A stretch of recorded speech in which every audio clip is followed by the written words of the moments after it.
Hey, what's up, fans? Welcome back to the show. Guys, time for the prize. The prize is back, so thank you for joining me today. I know last week we didn't have an episode, but the prize is back. I hope you guys are having a great day and a great week. Tomorrow's Friday, closer to the weekend. Lots of sports going on. We got the NBA playoffs starting Saturday. We got the NHL playoffs starting next Monday.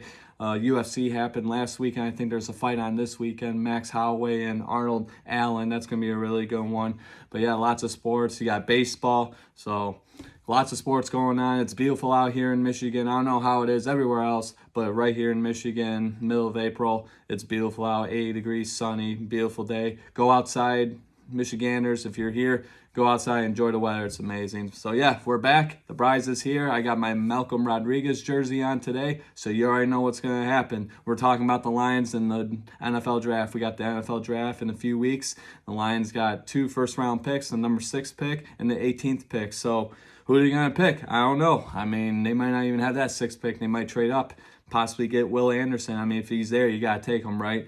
So we're going to dive in real quick, see what the Lions are all about for the NFL draft and some possibilities as who they're going to draft this year. Obviously, Brad Holmes has been a very busy man this offseason, signed Cam Sutton, Emmanuel Mosley, and C.J. Gardner-Johnson, all defensive backs. So our secondary is great. Jeff Okudah's with the Falcons now, so we don't have to worry about him anymore. We got still Tracy Walker and Kirby Joseph. So I really like that secondary of the Detroit Lions. I really think that's going to be their strong point this year. So now we got to talk about the rest of the defense, the defensive line, the linebackers. So the defensive line, obviously, led by Aiden Hutchinson, who had a great rookie year last year. You got James Houston, another rookie who did very well. John Kaminsky did very good. Isaiah Buggs re-signing as well, along with John Kaminsky. They did really good last year.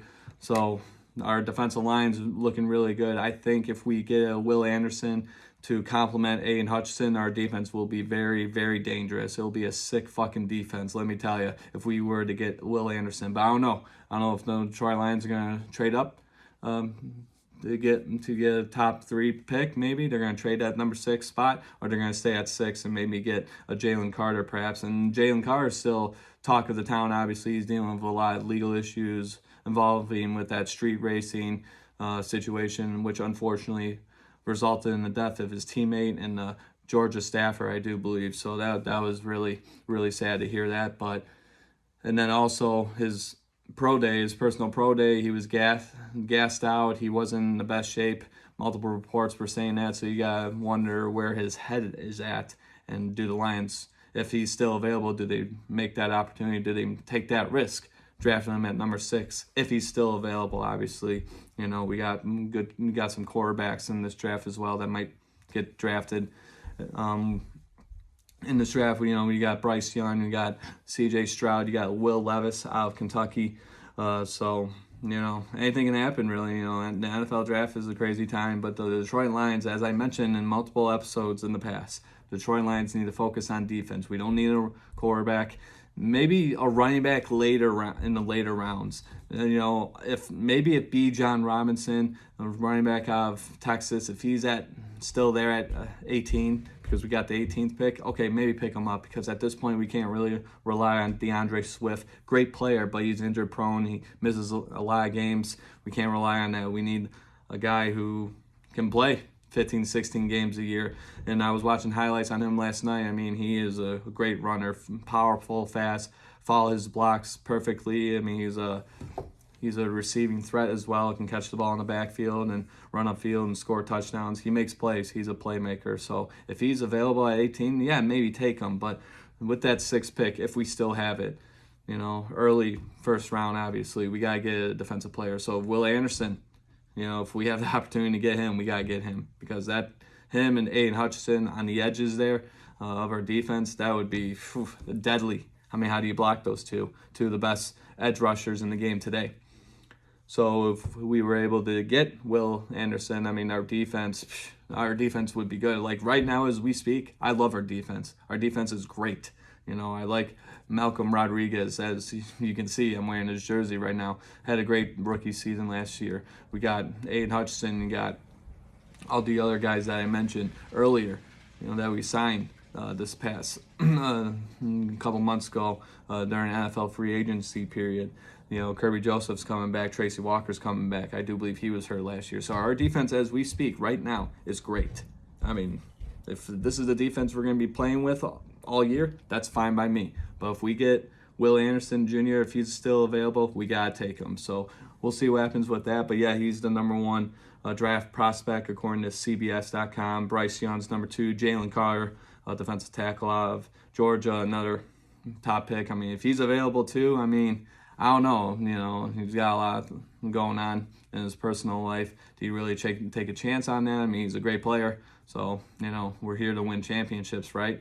I mean, we're here to win. So if he can help us win, and if he's still available, got to take him. But I don't know if the Lions are going to have that 6th pick. I've been really thinking about this past couple of weeks. I don't know if the Lions are going to have that 6th pick. They might trade up to possibly get a Will Anderson. They might have to give up a lot for that, higher pick. But we'll see what happens. But, man, just imagine Will Anderson Jr. and Aiden Hutchinson and then all the rest of our defense. I mean, our defense sucked last year. It was horrible. This year, it could be one of the best defenses in the league. So we'll see what happens with that. You got Will Levis up there, C.J. Stroud, Bryce Young, so all the quarterbacks up there. And like I said, we don't need a quarterback. Everyone's talking about, let's get a backup quarterback. No, don't worry about that. We need defense. And then at the 18th pick, first round, if Bijan Robinson is still there, our running back out of Texas, as I mentioned before, if he's still there, I mean, we gotta definitely take him if we do have that opportunity. So yeah, we got a bunch of other prospects here. Tyree Wilson, Texas Tech edge rusher. You got Devin Witherspoon, the top cornerback of Illinois. Watch highlights on him. I mean, he kicked our ass and kicked Michigan's ass last year, so he looked really good. But yeah, a bunch of guys here. Bijan Robinson, Anthony Richardson. That's another interesting situation there because he visited with the Lions a few weeks ago. And I think C.J. Stroud is visiting with the Lions either today or yesterday. I'm not really sure when he did, but he visited with the Lions. So I don't know. We might be getting a quarterback. I don't know if we should. But with that 6th pick or our earlier picks, we need to get defense. If we get a quarterback, I'm going to be very pissed. So Lucas Van Ness, another edge rusher out of Iowa. Watch highlights on him. If we get him, if he's available, maybe in the later rounds, maybe.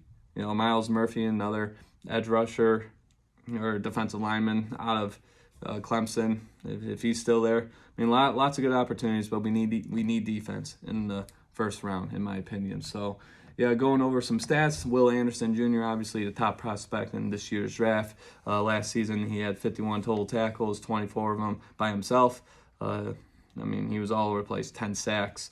And then his 2021 season, best season he had at Alabama, 101 total tackles, 57 solo tackles, 17.5 sacks, and all these stats are from ESPN.com. So those stats right there, and watching highlights on him yesterday, man. I mean, he's quick, he's fast, he's agile, he's tough, he makes plays. If he's available, we got to get him. So we got that going on. And then Jalen Carter, we're going to jump over to his stats. Another top prospect in this year's draft out of Georgia, defensive lineman out of Georgia.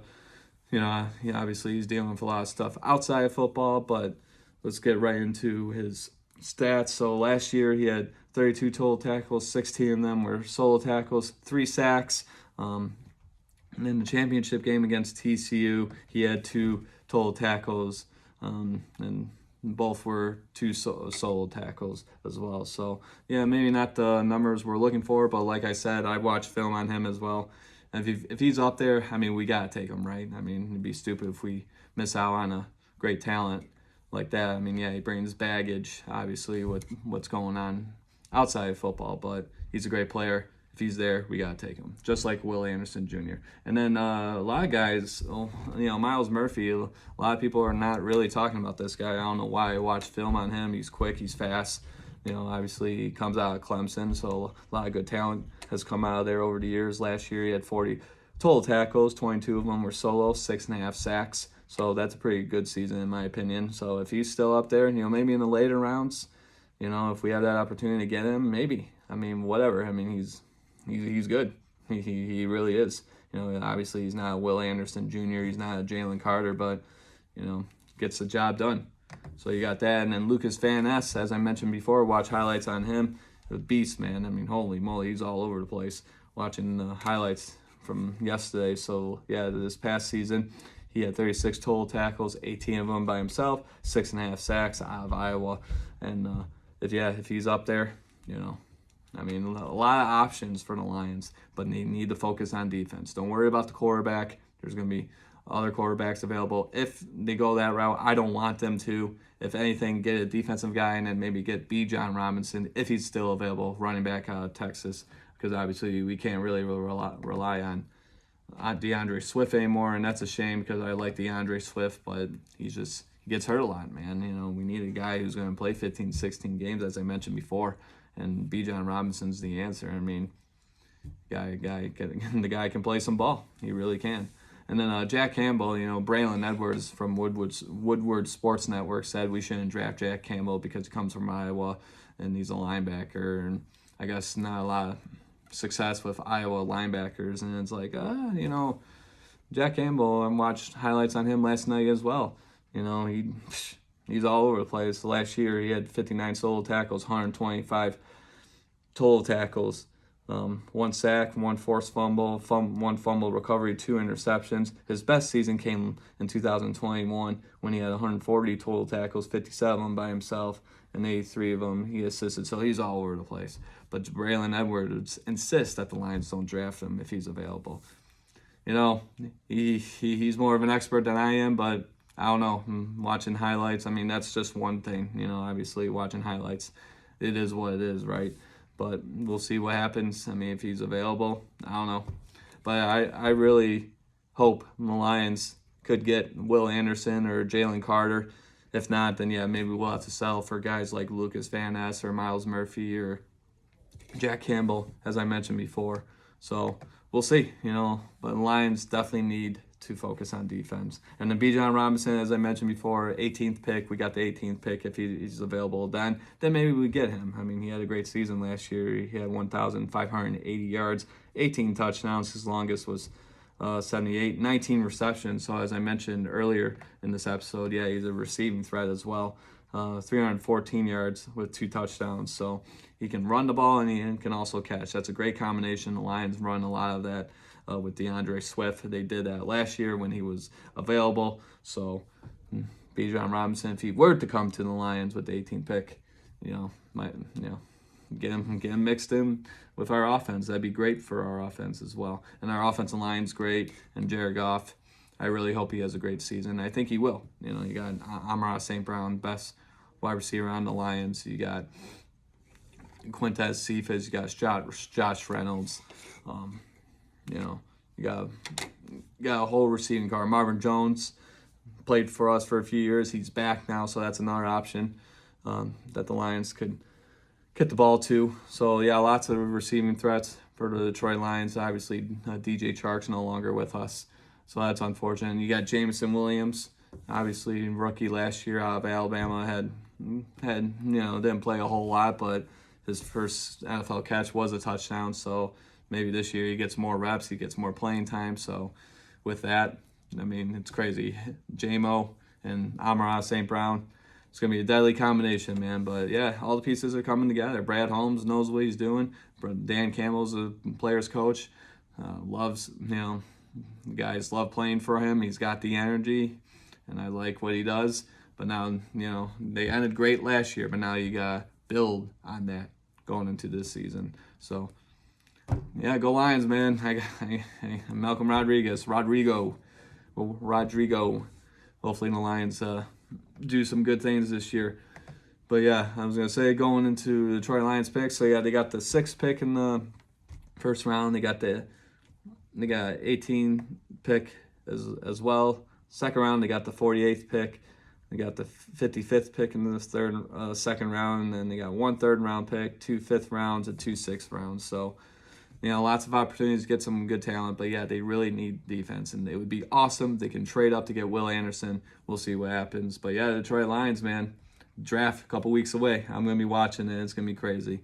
Lots of great talent, all players, quarterbacks, defensive players, running backs. It's going to be fun to watch. But yeah, Carolina's got the first pick, obviously a trade from the Chicago Bears. Chicago Bears gave up a lot. DJ Chark, or not DJ Chark, excuse me, DJ Moore, the Carolina Panthers actually gave up, not the Chicago Bears. Chicago Bears gave the Carolina Panthers the number 1 pick, and Carolina had to give up a lot. They gave up, I think, a 2023 first round pick, 2024 second round pick, and 2025 second round pick, and then DJ Moore, obviously. So they definitely got a lot for the, definitely gave up a lot for the number 1 pick. So yeah, Carolina on the clock, baby. We'll see what happens. But yeah, the draft in a couple weeks. Check it out. So now we're hopping over to the NHL playoffs. The NHL playoffs start next Monday. It's going to be a fun time.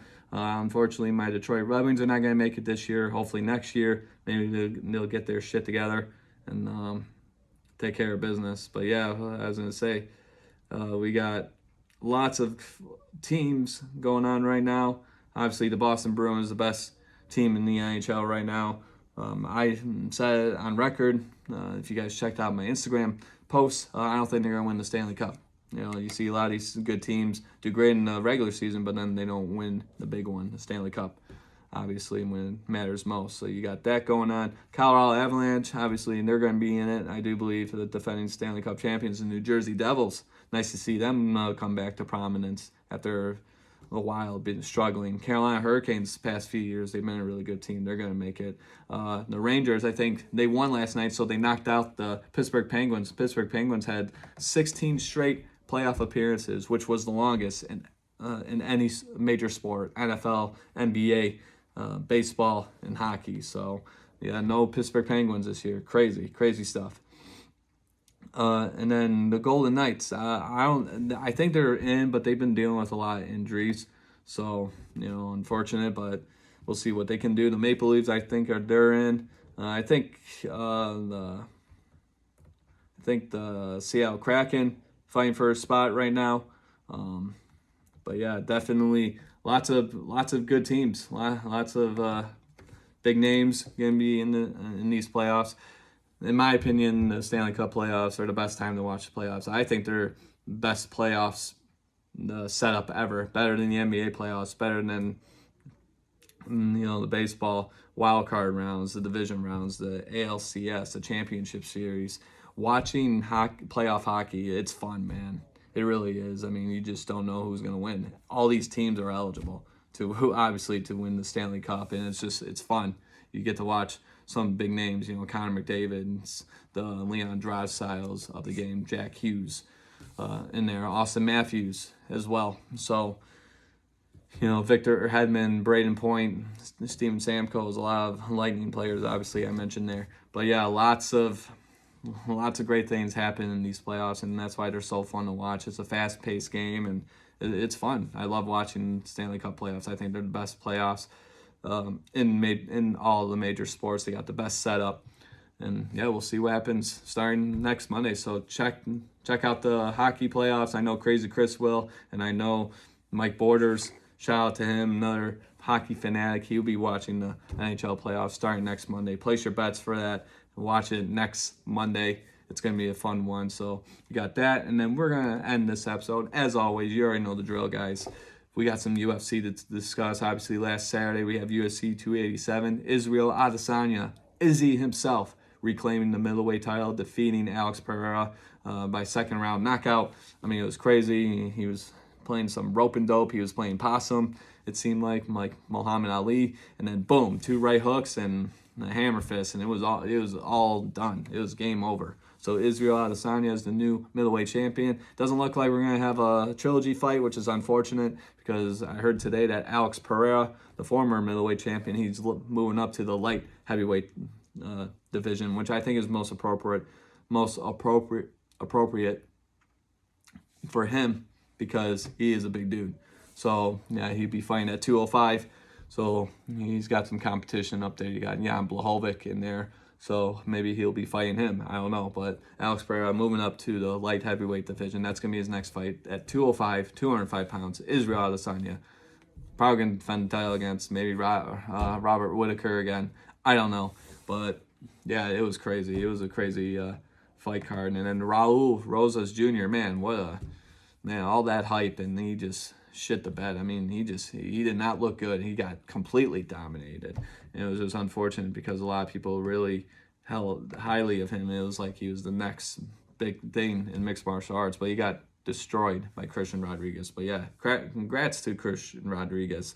I mean, hell of a fight, hell of a performance there. Definitely dominated that fight. And then the Kevin Holland, Santiago Ponzinibbio fight. I know I butchered that name, but Kevin Holland looked like he was getting his ass kicked, and then all of a sudden, boom, knocked him out, and Kevin Holland gets the victory. So yeah, Kevin Holland, always an exciting fighter to watch, got the victory. So you got that going on. Rob Font with a very brutal KO victory against Adrian Yanez. So yeah, that going on. And then Gilbert Burns dominating Jorge Masvidal, winning by unanimous decision. And then, as expected, we saw this coming. Jorge Masvidal retiring from mixed martial arts. So hats off to him. Thank you for your service. Hopefully you enjoy retirement. And obviously the main event, Israel Adesanya knocking out Alex Pereira to become the UFC middleweight champion. And that's all she wrote, man. It was a great fight card. So as I mentioned earlier in this episode, there was a fight on this weekend. And we got Max Holloway going up against Arnold Allen. That's going to be a really good one. Featherweight bout, so 135. These guys, I don't know, man. Max Holloway always puts on a good fight. Arnold Allen, the highlights I've seen of him. I mean, he's dangerous, dude. So this is going to be a really good one. And Edson Barbosa still sticking around, fighting at featherweight. You know, he's a lightweight fighter for the longest time. So moving down some weight there. But yeah, he's competing in this card. So you got that going on, and then all these other guys, I'm not sure who they are. Yeah, the UFC is big. I mean, I know a lot of UFC fighters, but these guys. Oh, Pedro Munoz. He's fighting in this one, so that's gonna. And then Clay Guida, my God, he's still fighting. That's crazy. Yeah, he'll be fighting in this card as well. So yeah, some big names, some legends, some journeymen, some guys who've been around for a minute, and then obviously in a new era of fighters: Arnold Allen, Max Holloway. The main event of this of the fight night. It's 8:30 p.m. Saturday, so check it out. I'm assuming it's gonna be on ESPN, ESPN Plus, or it might just be on ESPN Plus. We'll see, but yeah, check it out. Watch it with your friends. I might take a peek at it. I got some family stuff going on this weekend, but yeah, Max Holloway and Arnold Allen should be a good one, guys. So check it out. All right, and that is it. So thank you so much, guys, for joining me. I know I didn't have an episode last week, but it feels good to be back in the podcasting booth. So thank you for joining me. The Bryce is here. I got the Malcolm Rodriguez jersey on today. This episode, as always, will be available later tonight, so check it out. Hopefully the audio doesn't screw it up like it did last time when I tried to record an episode last week. But as always, the video, our YouTube channel, at Guys Time with the Bryce, I'll have it up there, so check it out. I'll post it on all my socials. Spread the word. You guys are amazing. Enjoy the weekend. Enjoy your Friday. Finish. I will. And enjoy the weekend. It's supposed to be beautiful here in Michigan. I don't know how it is everywhere else, but stay safe as always. And watch some sports, play some bets. All right, peace out, guys. Take care.